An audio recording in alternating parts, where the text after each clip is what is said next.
সংগ্রামী দেশবাসী, আপনাদের দীর্ঘ কষ্টের ফসল আজকের এই মহান সমাবেশের প্রধান অতিথি বাংলার জিন্দা শাহজালাল, বাংলাদেশ খেলাফত মজলিসের সংগ্রামী মহাসচিব এখনই আপনাদের সামনে বক্তব্য রাখছেন। সংগ্রামী দেশবাসী, মোদী বিরোধী আন্দোলনের রূপকার বাংলার জিন্দা শাহজালাল আজকের মহাসমাবেশের প্রধান অতিথি বাংলাদেশ খেলাফত মজলিসের সংগ্রামী মহাসচিব শেখুল হাদিস ইবনে শেখুল হাদিস কারান নির্যাতিত মজলুম আলেম এখন শেখুল হাদিস আল্লামা মামুনুল হক, শেখুল হাদিস আল্লামা মামুনুল হক সাহেব এখন আপনাদের সামনে তার সারগর্ব গুরুত্বপূর্ণ বক্তব্য পেশ করছেন।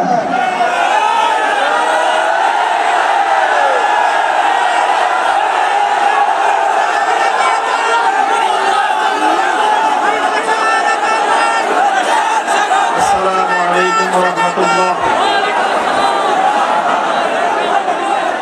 الحمد لله رب العالمين والصلاة والسلام على سيد الأنبياء والمرسلين وعلى آله وأصحابه ومن تبعهم ودعا بدعوتهم إلى يوم الدين. أما بعد، أعوذ بالله من الشيطان الرجيم.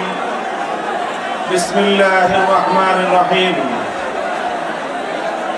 واذكروا إذ أنتم قليل مستضعفون في الأرض تخافون أن يتخطفكم الناس فآواكم وأيدكم بنصره ورزقكم من الطيبات لعلكم تشكرون. صدق الله العظيم. বাংলাদেশ খেলাফত মজলিস হবিগঞ্জ জেলার বাহুবল থানা শাখা কর্তৃক আয়োজিত আজকের এই গণসমাবেশে উপস্থিত সংগ্রামী সভাপতি, উপস্থিত বাংলাদেশ খেলাফত মজলিসের কেন্দ্রীয় জেলা ও থানার দায়িত্বশীল নেতৃবৃন্দ, সহযোগী সংগঠন বাংলাদেশ খেলাফত যুব মজলিস, ছাত্র মজলিসের কেন্দ্রীয় স্থানীয় নেতৃবৃন্দ, সম্মানিত ওলামায়ে কেরাম, এলাকাবাসী, আমার সর্বস্তরের তাওহীদি জনতা, আমি সর্বপ্রথম আপনাদেরকে ধন্যবাদ জ্ঞাপন করছি। রাত গভীর পর্যন্ত আজকে আপনারা বিপুল পরিমাণ জনতা আজকের এই সমাবেশে উপস্থিত হয়ে আগামীর বাংলাদেশে ইসলাম এবং ইসলামী নেতৃত্বের যে অবস্থান, ইসলামের পক্ষে যে জন আকাঙ্ক্ষা, আজকের এই একটি মফস্বল এলাকার এই বিপুল জন উপস্থিতি প্রমাণ করে এদেশের মানুষকে স্পষ্ট বার্তা দেয় আগামীর বাংলাদেশ ইসলামের বাংলাদেশ। আমি আজকের এই আমার বক্তব্যের শুরুতেই শুকরিয়া আদায় করছি সেই মহান রব্বুল আলামিনের, যিনি দীর্ঘ প্রায় 16 বছর পর্যন্ত এদেশের মানুষের বুকের উপর চেপে বসা জগদ্দল পাথর, যুগের ফেরাউন, অত্যাচারী, স্বৈরাচারী, ফ্যাসিস্ট, জালিম শাহী হাসিনাকে অপসারণ করে বাংলাদেশের মানুষকে মুক্ত বাতাসে নিঃশ্বাস গ্রহণ করার সুযোগ করে দিয়েছেন। রব্বুল আলামিনের দরবারে শুকরিয়া আদায় করি। আল্লাহুম্মা লাকাল হামদু ওয়া লাকাশ শুকর। আজকের এই ঐতিহাসিক 5ই আগস্টের গণ অভ্যুত্থান পরবর্তী 1 মাস পূর্তি 4ই সেপ্টেম্বর, 4 সেপ্টেম্বর গণ অভ্যুত্থানের গণবিপ্লবের 1 মাস পূর্তির এই লগ্নে আমি স্মরণ করছি সেই সকল আত্মদানকারী শহীদানদেরকে, যারা 2024 সালের জুলাই এবং আগস্ট মাসে জুলুমের মোকাবেলায়, বৈষম্যের মোকাবেলায়, ফ্যাসিবাদ নির্মূলে, স্বৈরতন্ত্রকে বাংলার মসনদ থেকে বিদায় করবার জন্য অকাতরে জীবন দান করেছেন।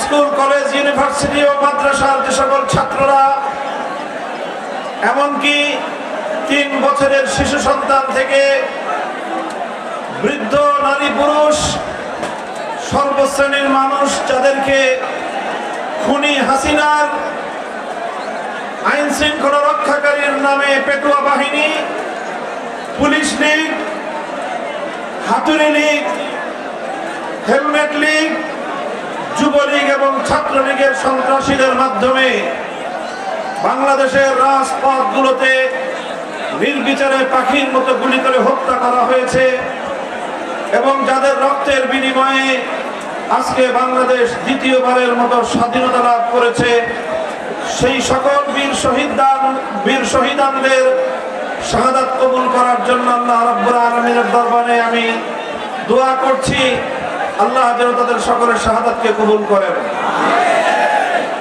আমি স্মরণ করছি হাসিনা সরকারের দীর্ঘ 16 বছরের সময়ে 2009 সালে বিডিআর বিদ্রোহের নামে 57 জন দেশপ্রেমিক সেনা কর্মকর্তাকে হত্যা করা হয়েছিল। তাদেরকে 2013 সালে শাপলা চত্বরে নবীর ইজ্জতের হেফাজতের জন্য জমায়েত হওয়া হেফাজতে ইসলাম বাংলাদেশের আলেম ওলামা, ছাত্র জনতা ও নিরীহ ধর্মপ্রাণ নবী প্রেমিক আশেকদেরকে, যাদেরকে নির্বিচারে হত্যা করে ফ্যাসিস্ট হাসিনার গুলিবাজ বাহিনী, তার জঙ্গি বাহিনী যেভাবে হত্যা করেছিল, সেই সকল বীর শহীদানদেরকে স্মরণ করছি। এমনি ভাবে 2013 সালে বাংলাদেশের নন্দিত মুফাসসিরে কোরআন আল্লামা দেলোয়ার হোসেন সাঈদী রাহমাতুল্লাহি আলাইহির বিরুদ্ধে সাজানো মিথ্যা মামলার মৃত্যুদণ্ড ঘোষণার প্রেক্ষিতে বাংলাদেশের ধর্মপ্রাণ, কোরআন প্রেমিক, তৌহিদি বিক্ষুব্ধ জনতাকে, শতাধিক জনতাকে, কোরআন প্রেমিক জনতাকে যেভাবে গুলি করে হত্যা করা হয়েছিল, সেই সকল শহীদানদেরকে স্মরণ করছি। এছাড়াও দীর্ঘ এই সময়ে বিরোধী রাজনীতি করবার কারণে বিরোধী দলের শত শত নেতা কর্মী যারা গুম, খুন এবং হত্যাকাণ্ডের শিকার হয়েছে, যারা আয়না ঘর নামক ইতিহাসের বর্বর টর্চার সেলে বন্দী ছিল, যাদেরকে বিভিন্ন রিমান্ডের নামে বর্বর এবং অকথ্য নির্যাতনের মাধ্যমে একটি মধ্যযুগীয় বর্বরতার ইতিহাস রচনা করা হয়েছিল, সেই সকল গুম, খুন এবং হত্যাকাণ্ড নির্যাতনের শিকার আমার বাংলাদেশের জনতাকে 2021 সালে বাংলাদেশের স্বাধীনতার সুবর্ণ জয়ন্তীকালে গুজরাটের কসাই নরেন্দ্র মোদীকে বাংলাদেশে আমন্ত্রণ করে যখন বাংলাদেশের স্বাধীনতার অনুষ্ঠানকে কলঙ্কিত করার পায়তারা করেছিল খুনি হাসিনা, এদেশের দেশপ্রেমিক মুসলিম জনতা নরেন্দ্র মোদীর আগমনের প্রতিবাদ জানানোর অপরাধে হাটহাজারী থেকে ব্রাহ্মণবাড়িয়া পর্যন্ত খুনি হাসিনার নির্দেশে হেফাজতে ইসলাম বাংলাদেশের প্রায় 25 থেকে 30 জন নেতা কর্মীকে গুলি করে হত্যা করা হয়েছিল।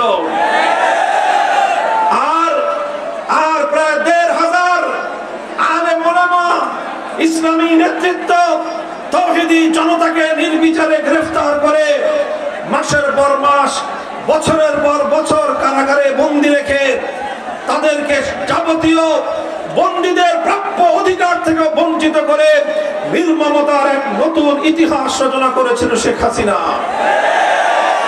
এই সকল নির্যাতন, ত্যাগ এবং কোরবানির বিনিময়ে আজ বাংলাদেশের মানুষ নতুন এই স্বাধীনতা অর্জন করেছে এবং স্বাধীনতাকে উপভোগ করেছে। প্রিয় দেশবাসী, বাহুবলের সর্বস্তরের জনতা, লক্ষ লক্ষ জনতা আজ এই বিশাল অঙ্গনে আপনারা উপস্থিত। আপনাদের এই উচ্চ